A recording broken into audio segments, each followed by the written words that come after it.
भारतीय संरक्षण मंत्रालय आणि भारतीय सैन्याकडून ज्येष्ठ समाजसेवक अण्णा हजारे यांच्या देशसेवेचा आणि सामाजिक कार्यातील योगदानाचा गौरव म्हणून राळेगण सिद्धी गावाला ऐतिहासिक T-55 रणगाडा भेट देण्यात आलाय।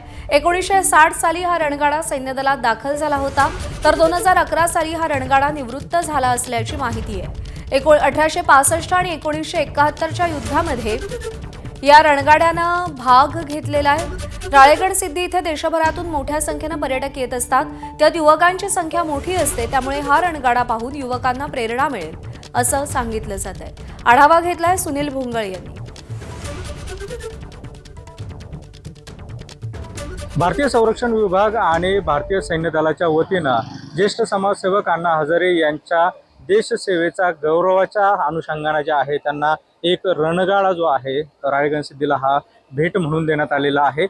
T-55 हा रणगाडा जो आहे तर तो आता राळेगण सिद्धी या ठिकाणी दाखल झालेला आहे आणि या रणगाड्यावरती आपण जर बघितलं तर शौर्य सिद्धी असं जे आहे तर त्याचं नामकरण करण्यात आलेलं आहे। खरं तर ज्येष्ठ समाजसेवक अण्णा हजारे यांनी भारतीय सैन्य दलामध्ये देखील सेवा बजावलेली आहे। त्याचबरोबर भारतीय सैन्य दलातून ज्या वेळेला निवृत्त झाले त्यानंतर त्यांनी देश सेवा जी आहे आपली सुरूच ठेवलेली होती आणि राळेगण सिद्धी या ठिकाणी जर बघितलं तर अगदी भारतभरातून मोठ्या संख्येने पर्यटक असेल, युवक असतील हे दाखल होत असतात आणि त्यांना कुठेतरी प्रेरणा मिळावी या अनुषंगाने भारतीय सैन्य दलाकडून जे आहे हा T-55 रणगाडा जो आहे तर तो राळेगण सिद्धीला भेट देण्यात आलेला आहे।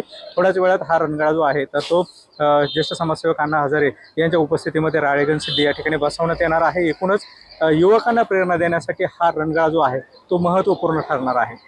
कॅमेरा पर्सन गिरीशसह सुनील भुंगळे, ABP माझा, राळेगण सिद्धी, अहिल्यानगर। आणि सामाजिक कार्यकर्ते अण्णा हजारेंनी काय प्रतिक्रिया दिली आहे पाहूया।